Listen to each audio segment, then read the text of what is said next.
दोनों बहनें 2 साल बाद एक तीसरे नातेदार के घर मिली और खूब रो धोकर खुश हुई।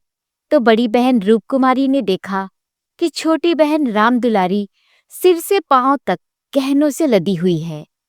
कुछ उसका रंग खुल गया है, स्वभाव में कुछ गरिमा आ गई है और बातचीत करने में ज्यादा चतुर हो गई है।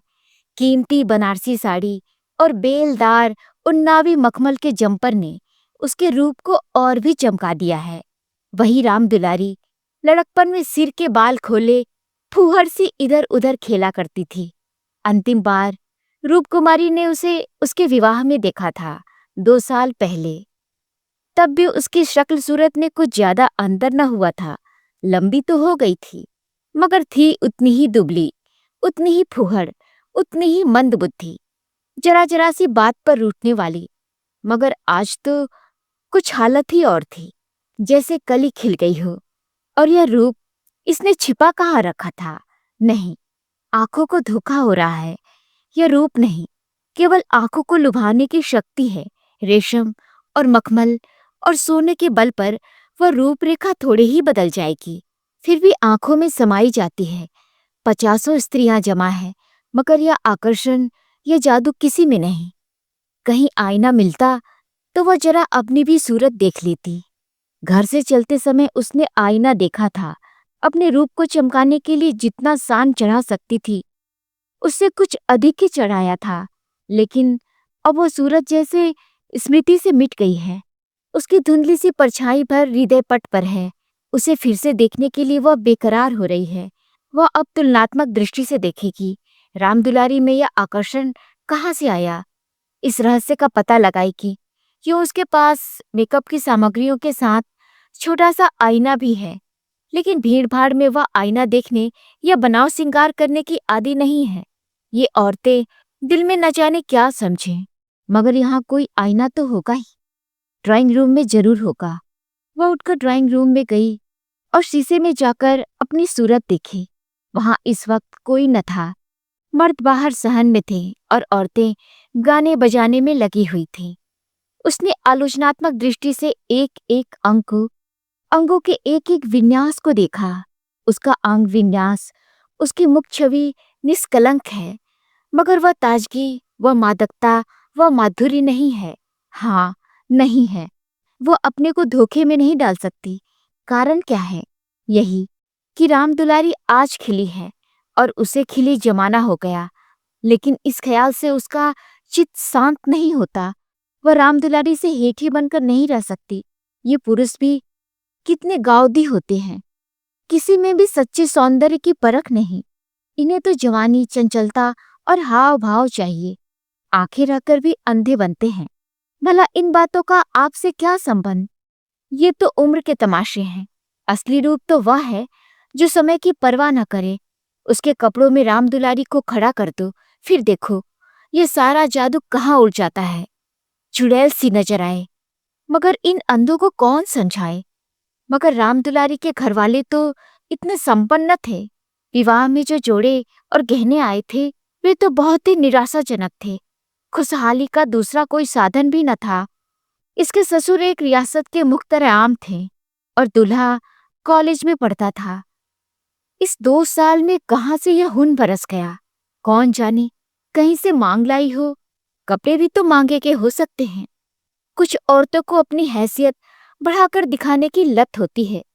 वह तो स्वांग लाम राम दुलारी को ही मुबारक रहे। मैं जैसी हूँ वैसी ही अच्छी हूँ। प्रदर्शन का यह रोग कितना बढ़ता जाता है। घर में रोटियों का ठिकाना नहीं।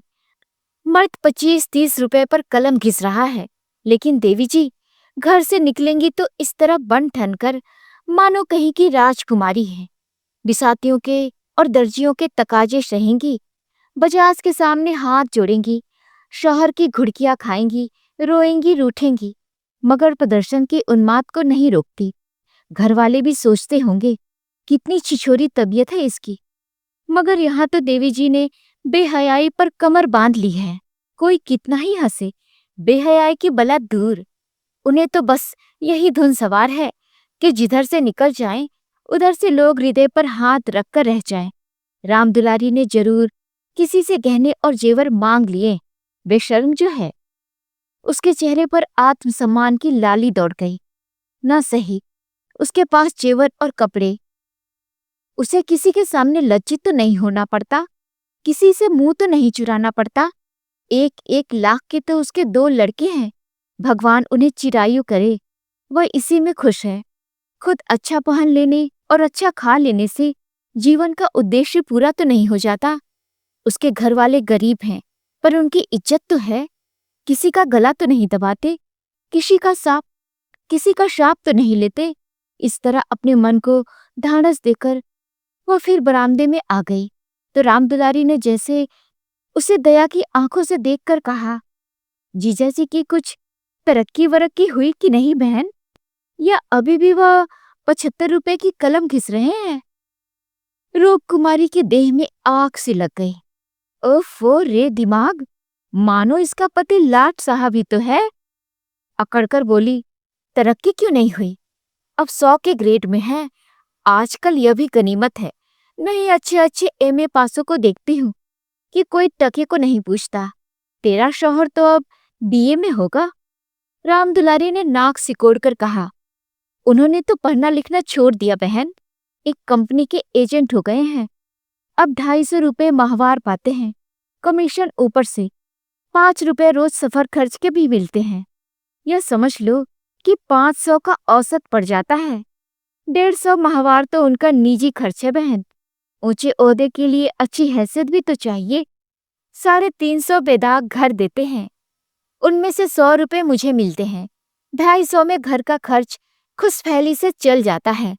एमए पास करके क्या करते? रूप कुमारी इस कथन को शेख चिल्ली की दास्तान से ज्यादा महत्व नहीं देना चाहती थी, मगर रामदुलारी के लहजे में इतनी विश्वासोत्पादकता है कि वह अपनी निम्न चेतना में उससे प्रभावित हो रही है और उसके मुख पर पराजय की खिन्नता साफ झलक रही है। मगर यदि उसे बिल्कुल पागल नहीं हो जाना है तो इस ज्वाला को हृदय से निकाल देना पड़ेगा। जिरा करके अपने मन को विश्वास दिलाना पड़ेगा कि इसके काव्य में 1/4 से ज्यादा सत्य नहीं है। 1/4 तक वह सह सकती है, इससे ज्यादा उससे सहा न जाएगा। इसके साथ ही उसके दिल में एक धड़कन भी है। कहीं यह कथा सत्य निकली तो वह रामदुलारी को कैसे मुंह दिखाएगी? उसे भय है कि कहीं उसकी आंखों से आंसू न निकल पड़े। कहाँ 75, कहाँ 500, इतनी बड़ी रकम आत्मा की हत्या करके भी क्यों न मिले। फिर भी रूप कुमारी के लिए यह असह्य है।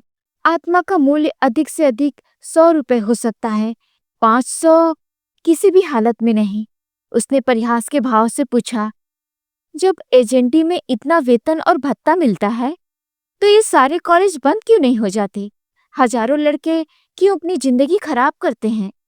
रामदुलारी बहन के खिसियाएपन का आनंद उठाती हुई बोली, बहन तुम यहाँ भूल कर रही हो।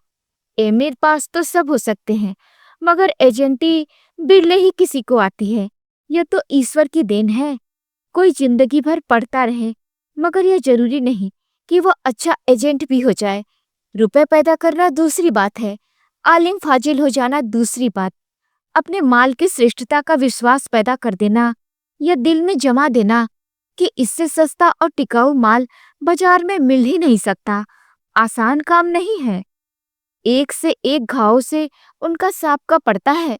बड़े बड़े राजाओं और रईसों का मत फेरना पड़ता है, तब जाके कहीं माल बिकता है। मामूली आदमी तो राजाओं और नवाबों के सामने ही न जा सके, पहुंच ही न हो, और किसी तरह पहुंच भी जाए तो जुबान न खुले। पहले पहल तो इन्हें भी झिझक हुई, मगर अब तो इस सागर के मगर हैं। अगले साल तरक्की होने वाली है। रूप कुमारी की धमनियों में रक्त की गति जैसे बंद हुई जा रही है। निर्दयी आकाश गिर क्यों नहीं पड़ता? पाषाण हृदया धरती फट क्यों नहीं जाती? यह कहाँ का न्याय है कि रूप कुमारी जो रूपवती है, तमीजदार है, सुघड़ है, पति पर जान देती है, बच्चों को प्राणों से ज्यादा चाहती है, थोड़े में गृहस्थी को इतने अच्छे ढंग से चलाती है, उसकी तो यह दुर्गति। और यह घमंडिन, बदतमीज, विलासिनी, चंचल मुंहफट छोकरी जो अभी तक सिर खोले घूमा करती थी, रानी बन जाए। मगर उसे अब भी कुछ आशा बाकी थी। शायद आगे चलकर उसके चित्त की शांति का कोई मार्ग निकल जाए। उसी परिहास स्वर में बोली, तब तो शायद 1,000 मिलने लगे।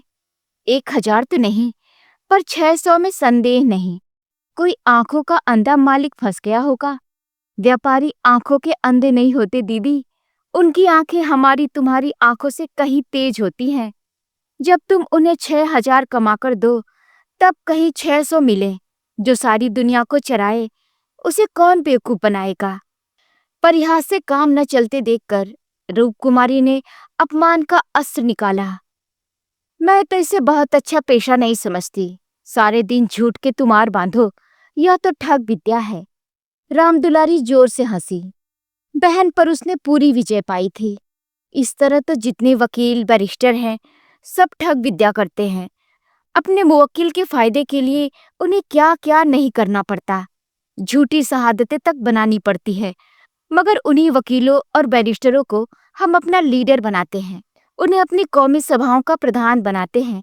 उनकी गाड़ियां खींचते हैं, उन पर फूलों और असरफियों की वर्षा करते हैं। उनके नाम से सड़कें, प्रतिमाएं और संस्थाएं बनाते हैं। आजकल दुनिया पैसा देखती है।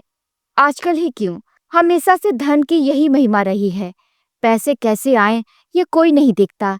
जो पैसे वाला है उसकी पूजा होती है। जो अभागे हैं, अयोग्य हैं या भीरू हैं, वे आत्मा और सदाचार की दुहाई देकर अपने आंसू पोंछते हैं। नहीं, आत्मा और सदाचार को कौन पूछता है। रूपकुमारी खामोश हो गई। अब उसे यह सत्य उसकी सारी वेदनाओं के साथ स्वीकार करना पड़ेगा कि रामदुलारी सबसे ज्यादा भाग्यवान है। इससे अब त्राण नहीं। परिहास या अनादर से वो अपनी तंगदिली का प्रमाण देने के सिवा और क्या पाएगी। उसे किसी बहाने से रामदुलारी के घर जाकर असलियत की छानबीन करनी पड़ेगी। अगर रामदुलारी वास्तव में लक्ष्मी का वरदान पा गई है, तो रूपकुमारी अपनी किस्मत ठोंक कर बैठी रहेगी। समझ लेगी कि दुनिया में कहीं न्याय नहीं है, कहीं ईमानदारी की पूछ नहीं है। मगर क्या सचमुच उसे इस विचार से संतोष होगा? यहाँ कौन ईमानदार है? वही जिसे बेईमानी करने का अवसर नहीं है और न इतनी बुद्धि या मनोबल है कि वह अवसर पैदा कर ले। उसके पति 75 रुपए पाते हैं, पर क्या 10-20 रुपए और ऊपर से मिल जाए तो वह खुश होकर न ले लेंगे? उनकी ईमानदारी और सत्यवादिता उसी समय तक है जब तक अवसर नहीं मिलता। जिस दिन मौका मिला, सारी सत्यवादिता धरी रह जाएगी। और क्या रूपकुमारी में इतना नैतिक बल है कि वह अपने पति को हराम का माल हजम करने से रोक दे? रोकना तो दूर की बात है, वह प्रसन्न होगी। शायद पतिदेव की पीठ ठोकेगी। अभी उनके दफ्तर के आने के समय वह मन मारे बैठी रहती है।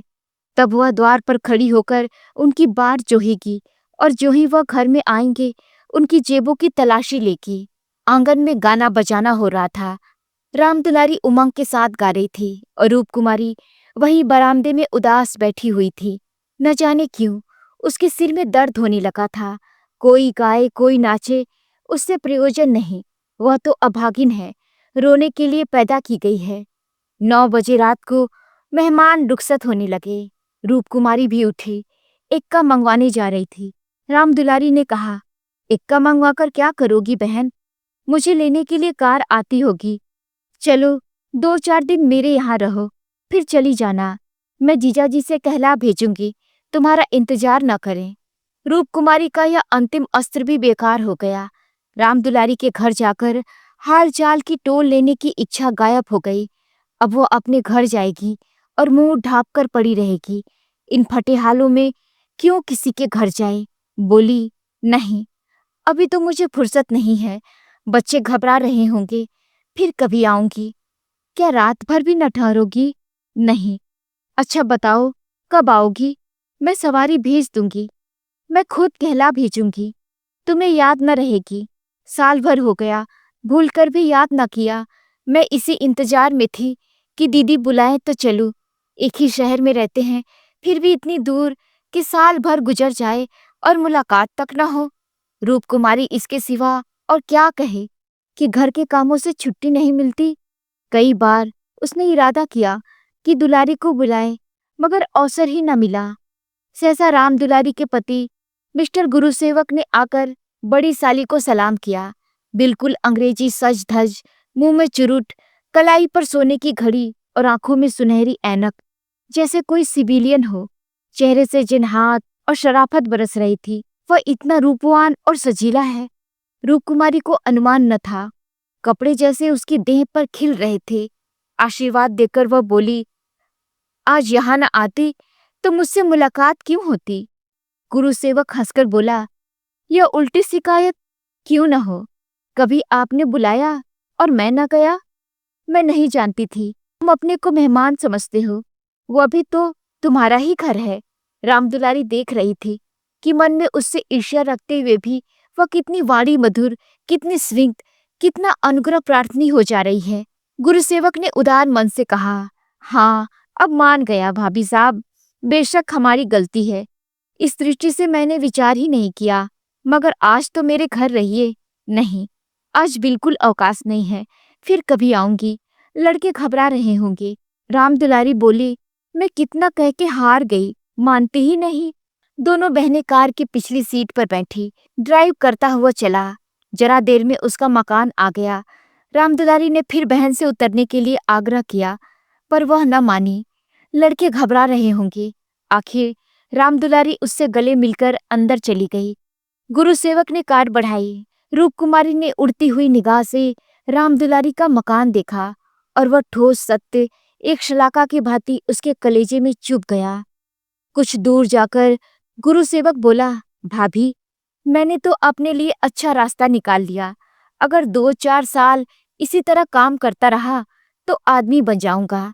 रूपकुमारी ने सहानुभूति के साथ कहा, रामदुलारी ने मुझसे बताया था, भगवान करे जहाँ रहो खुश रहो, मगर जरा हाथ पैर संभाल के रहना। मैं मालिक की आंख बचाकर 1 पैसा भी लेना पाप समझता हूँ भाभी। दौलत का मजा तो तभी है कि ईमान से सलामत रहे। ईमान खोकर पैसे मिले तो क्या, मैं ऐसी दौलत को त्याज समझता हूँ। और आंख किसकी बचाऊं? सब सियाह सफेद तो मेरे हाथ में है। मालिक तो रहा नहीं, उसकी केवल बेवा है।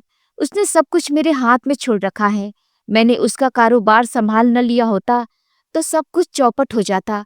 मेरे सामने तो मालिक सिर्फ 3 महीने जिंदा रहे, मगर आदमी को परखना खूब जानते थे। मुझे 100 रुपए पर रखा और 1 महीने में 200 रुपए कर दिया। अब आप लोगों की दुआ से पहले ही महीने में मैंने 12,000 का काम किया। काम क्या करना पड़ता है? रूपकुमारी ने बिना किसी उद्देश्य से पूछा। वही मशीनों की एजेंटी, तरह तरह की मशीनें मंगाना और बेचना, ठंडा जवाब था। रूपकुमारी का मनहूस घर आ गया। द्वार पर एक लालटेन टिमटिमा रही थी। उसके पति उमानाथ द्वार पर टहल रहे थे, मगर रूपकुमारी ने गुरुसेवक से उतरने के लिए आग्रह नहीं किया। एक बार शिष्टाचार के नाते कहा जरूर, पर जोर नहीं दिया, और उमानाथ तो गुरुसेवक से मुखातिब भी न हुए। रूपकुमारी को वह घर अब कब्रिस्तान सा लग रहा था, जैसे टूटा हुआ भाग्य हो।